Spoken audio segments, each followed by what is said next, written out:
It's great. Okay, where's that at? Hammersmith, Apollo? Oh, yeah. It's always fun to come play here. And the Hammersmith is beautiful, so... Hammersmith is beautiful. I don't know about the town, but the theatre is great. That simply can't be right. You've been... I mean, no offence, but terrible place. Is it? Traffic, you can sit in traffic there for hours. Yeah, well, that's like LA. Yeah. Oh, it's very much like LA. They're oft compared.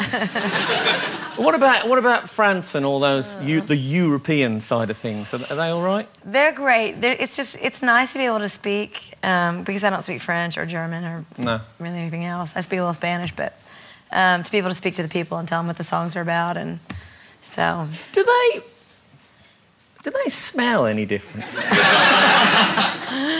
Italy smells like garlic. France... No, I don't know. You know what? Actually, it used to always smell like cigarette smoke.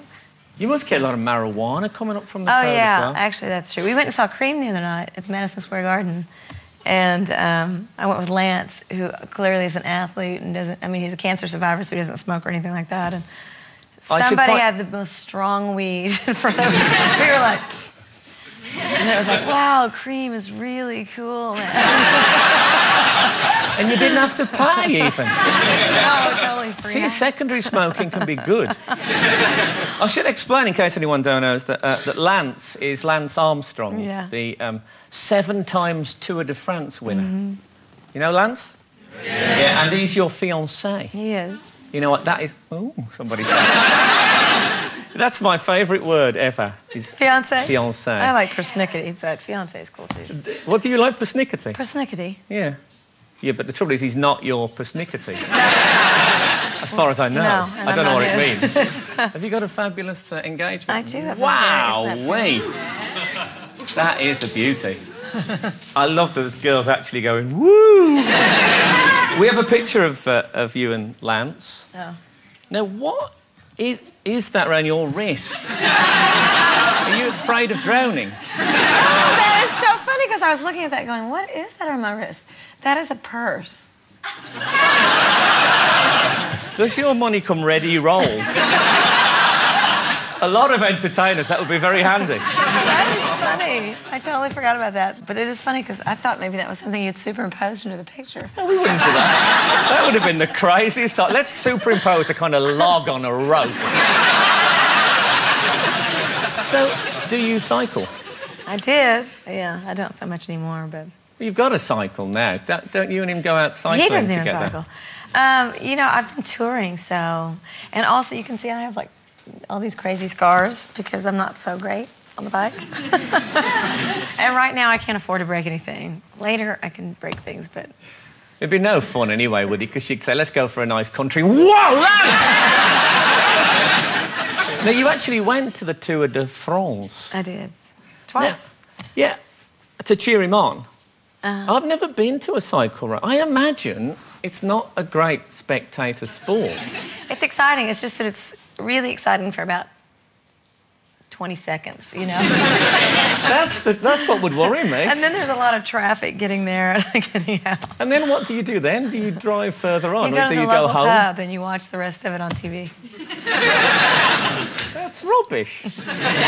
We have a picture of you spectating with Lance's children, and they're having a terrible time. You can tell they're really not... Look. Please, can we go home, because it's 20 seconds. I've never seen that picture. Did you superimpose their faces? Yeah, we were going to just put logs where their heads were, but we thought you'd probably spot it. Now, this was one of the first things I heard about you, is that you were a backing singer with Michael Jackson on the Bad tour. We've got a picture, actually. This is a beautiful picture of you and Michael. Now, we have not superimposed any hair.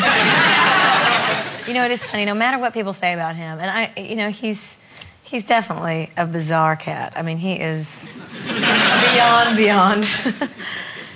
Every night he was unbelievable. I mean, now he's become a colossal freak show, unfortunately, but... Was Bubbles alive in those days? Yeah, he was on the road. He took him on tour? I find them a slightly frightening, chimpanzees, don't you? Well, actually, at that point, he was made to go home. And I think, actually, they had to put him in some sort of wildlife refuge sort of thing. I don't know. At a certain point, they get so big, they can hurl a piano across the room with one arm. So, be great. If you could tailor that into the stage show, that would be marvellous. And you could sack all of your roadies. Did you get to meet Bubbles? Never mind Michael Jackson. Yeah. You did? Yeah. Did you? No, he wasn't like that. He's not...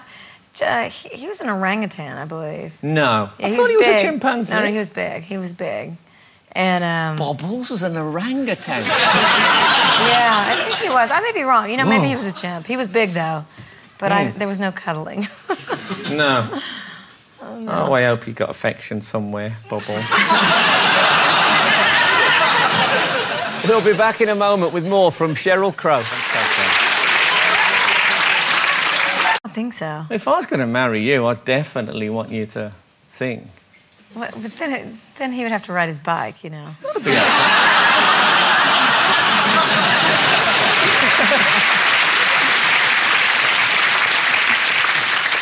Now, this is a quote from you in Playboy, and you're going to say you never said this. Was I in Playboy? Just talking. Wow. You weren't in Playboy. You would have known, Sheryl. I hope I did. I haven't superimposed you on anything, if that's what you think. And they say to you, what do you put on the stereo when you're about to have sex? And you say, Barry White. He's better than an aphrodisiac. Barry's been there for the conception of more children than anyone else in history. Now, did you mean that? That never came out of my mouth. Sheryl. No. Do you think anyone does that? I don't know about you, I would never put music on in order to have sex, too.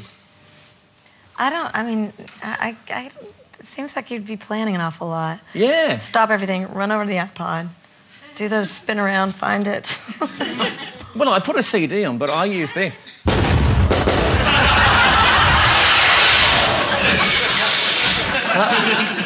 That works for me. This is my favourite ever Sheryl Crow video, and it's called If It Makes You Happy. And I hope you don't mind me saying this. I know you've got a fiancé, and I say it in a general aesthetic way rather than any kind of sleazy way, but it's quite a sexy video. It's all about being tantalised. And I sit on the edge of my seat every time I watch this video.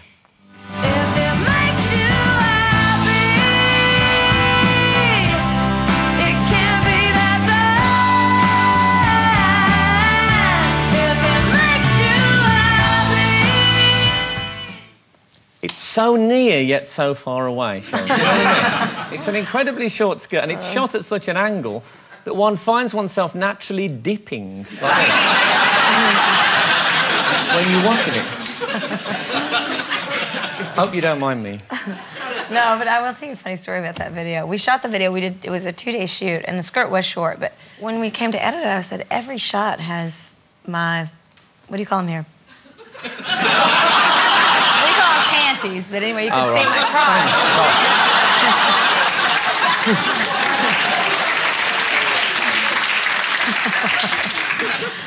Anyway, there was no way by the time we edited it. I thought you meant your crow's nest. I'm so sorry.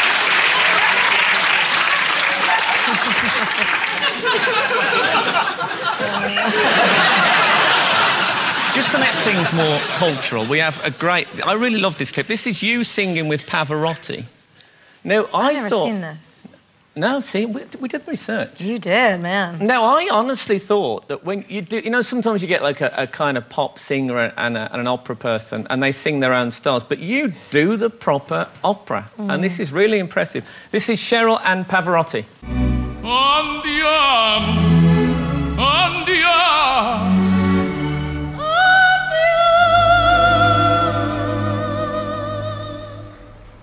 Andiamo, andiamo, mio bene, a ristorare le pene d'un innocente amor.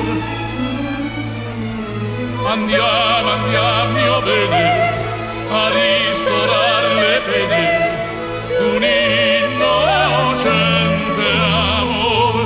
That's great. I've never seen that. That's great. Now, got quite involved in politics in America. And I just... that's true, isn't it? We have a picture of you in an anti-war T-shirt.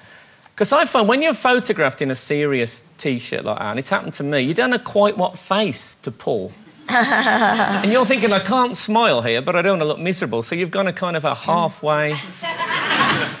And this happened to me. There was a... I don't know what that face is. No, it's I take my serious T-shirt, but don't misjudge me completely on it because I'm another person. Come to Hammersmith. But I did... there was a Control Arms campaign in Britain, which was to stop guns on the streets and stuff, which is obviously a very serious campaign. And I did a T-shirt campaign, and I had the same problem. I couldn't decide. I couldn't smile, because it's about arms, but I didn't want to look miserable, because I thought, well, I'm a comedian and I want to be me. And I was in a dilemma. Do you have a picture? Yeah, I ended up... This was the poster.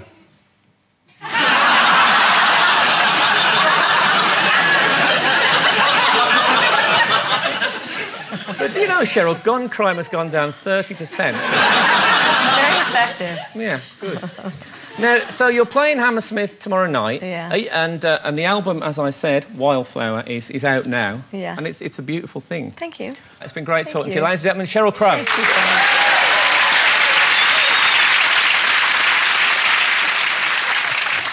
You know, I feel sorry for David Blunkett.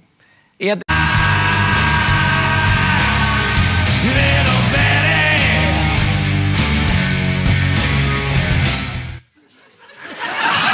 Ladies and gentlemen, Alice Cooper.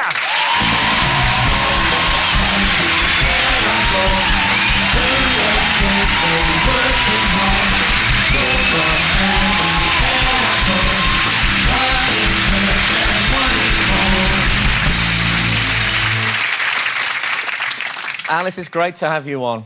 That was a funny little clip, wasn't it? It's a great... I've seen you live a few times, and it's always a fabulous extravaganza. I tell you what I love, the giant robot fight. Oh, the Cyclops. That was a brilliant thing, when there was like a guy inside doing that. Oh, that was yeah. That was we actually brought him through customs one time. And the British are so dry, you know. So I'm standing in line with my passport, and there's this 15-foot Cyclops with a guy in it. And there's this little old man taking the customs, and he goes, "Yes, Mr. Cooper." And this great big thing walks by, and he looks up and he goes, "Passport, sir?" Oh.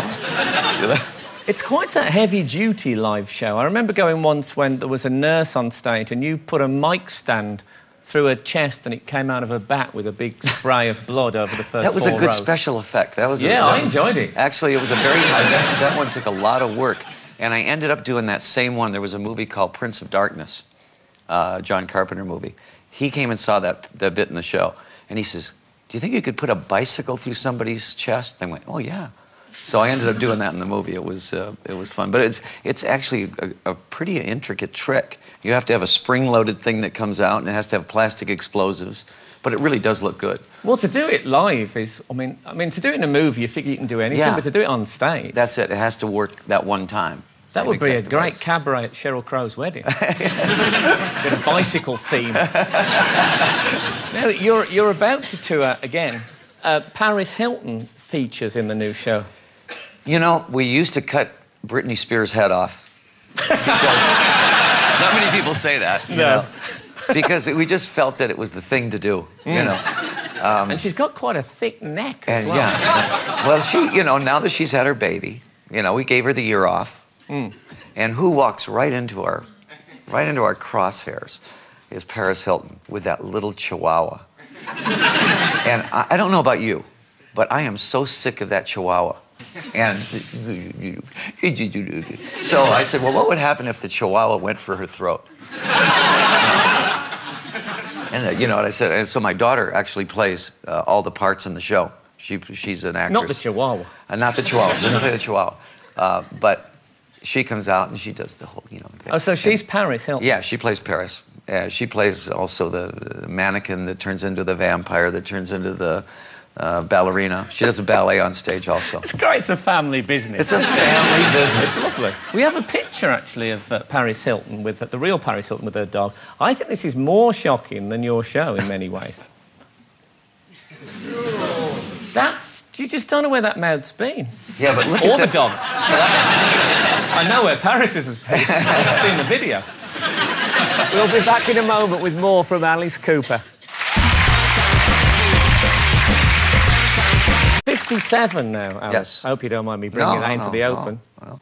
Have you ever thought about maybe it's time to hang up my guillotine? You know, I'm in better shape at 57 than I was at 27. We actually have a clip from your workout video.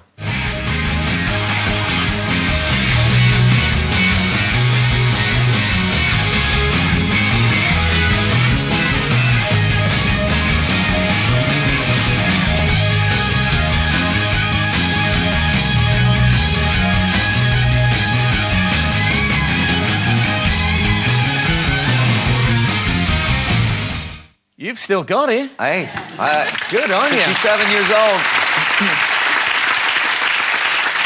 Now, you're still banging out the albums, and very fine albums as well. This is Dirty Diamonds, which is your latest new album. one. Yeah. And what I like about it, Alice, is that it is kind of dirty and rough and feels like real rock music. It's real garage rock. You haven't mellowed, you know what I mean? And it isn't very sweetly produced. Well, I'm from Detroit. You know, I'm from Detroit, and that's the home of rock and roll in America. And, and I'll be very honest with you, we learned from the Stones, we learned from the Who, but Detroit's an industrial city like Newcastle, you know. It's a real rough city, murder capital of the United States. And so it's a rough lifestyle. Does it say that when you're entering? You are entering the murder capital. And they have little numbers that come down, you know. It's like how many donuts they made that day. Do you still watch horror films? Oh, yeah. I don't like the intestine eating. That's become a big thing in the zombie movies. The zombie movies. When they just eat loads of intestine, and I think, oh... And they're so fattening, intestines are. Yeah, exactly. And the flaw there is you never see a fat zombie. Yeah, right? That's right. You're always skinny. The thing is with intestines, and once you eat it, you know, you have to keep going because they're so long as well. That's right. You can't really eat. They don't come in. You call a lot of your zombie friends over and handy chunks. Now, you wrote a song called "The Ballad of Dwight Frye," which was about a guy who was in those old classic horror movies. He was the unsung hero of those shows. He played Fritz in Frankenstein, the little guy that was master, you know. Yeah. And he played Renfield in Dracula. He was, and his real name was Dwight Frye. We have a picture of him, actually. Yeah. He's the guy in the middle there. Right. He was the scariest guy in both movies. And you wrote a song about him. Right. Yeah. Well, we just figured that he needed to get some recognition. Yeah, some verification that he was the scary guy in the movie, you know. And so Ballad of Dwight Frye was, I did it, actually I recorded it in a straitjacket. Because there's this thing of, I got to get out of here, got to get out of here. And it was really the idea of really the claustrophobia. We wanted that on the record. So in the studio, you actually wore the straitjacket? I was in a straitjacket. And I really did want to get out of it. We were looking through some Dwight Frye old horror movies, and I had a bit of a surprise. I was looking at the credits of this old horror movie, and just get a load of this now. Just coming up in a minute.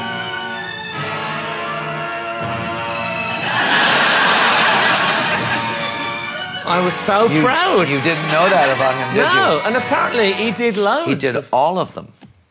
So, I mean, when they said I was doing your show, I said, he's got to be really old. He's got to be 100 at least. Yeah. Unlike a lot of rock stars, you've been married for... 29 years. To Sheryl. Cheryl. We have a picture of the Cooper family. Yes. It's great you've got the makeup in the middle there. Well, I was getting my star on Hollywood Boulevard that day. Yeah, fair enough. And my wife is on the right there. That's Sheryl. She was with Joffrey Ballet. And she actually was the original ballerina in the Nightmare show, Welcome to My Nightmare. So we've been married 29 years. And boys, I've never cheated on her. How's that? Let's go. Yeah. What I like then is you said, boys, I've never cheated, but only the girls applauded. That's right. The girls love me for that, though. You dumped Raquel Welch to go out with her, didn't you? I was going out with Raquel Welch because I think at that time, movie stars had to have rock boyfriends. And I was the only one left. There's no reason why she would want to go out with me other than that. I think it's great for the wife because in any argument you can say, I dumped Raquel Welch for you. But you know what? She says, and it was the smartest thing you ever did. Oh, I'm a romantic. I'm a real romantic. And I think that guys should figure this out. Once you've married your wife, you still date her. You still have to date your wife. I mean, that's part of it. Women love romance. Men love sex. So, like, women are pressure cookers, men are microwaves. You know, they want to get it over with. They go watch the game. I even beep at the end. Dude, so, what kind of romantic stuff do you do? I'm extremely romantic. I really am. I take my wife out at least once or twice a week, you know, on dates. Sometimes I never tell her where we're going. We'll get on a plane and go to Mexico. Wow. And she'll say, I don't have any clothes. And I go, yeah, and what's wrong with that? You know? Well, you take her naked to Mexico? Well, what she has on. You know. You should write a self-help book about relationships. Well, that's true. Well, I've got a very happy marriage. You know, and the funny thing is I've got 3 kids that have never been in trouble for drugs, never been in trouble for alcohol, as much as, you know, I was the poster boy for that, you know.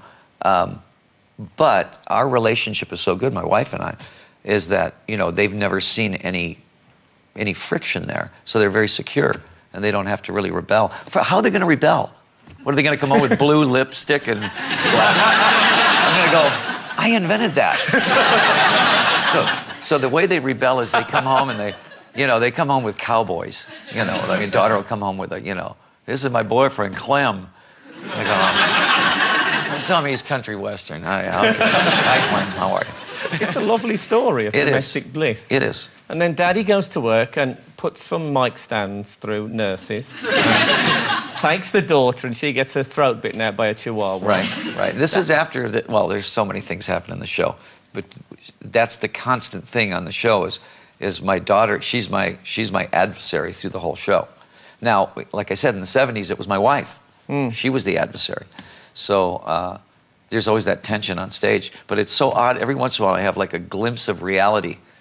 And I'm on stage, and I've got a knife up to my daughter's throat because at that point, she's a vampire or something. And I'm going, what am I doing?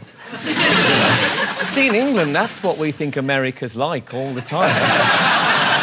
So, Alice, the tour starts in Brighton on November the 5th, this Saturday. Right. It's going to be brilliant. Yes. I know it always is. Go and see it, ladies and gentlemen. Alice Cooper. Thank you.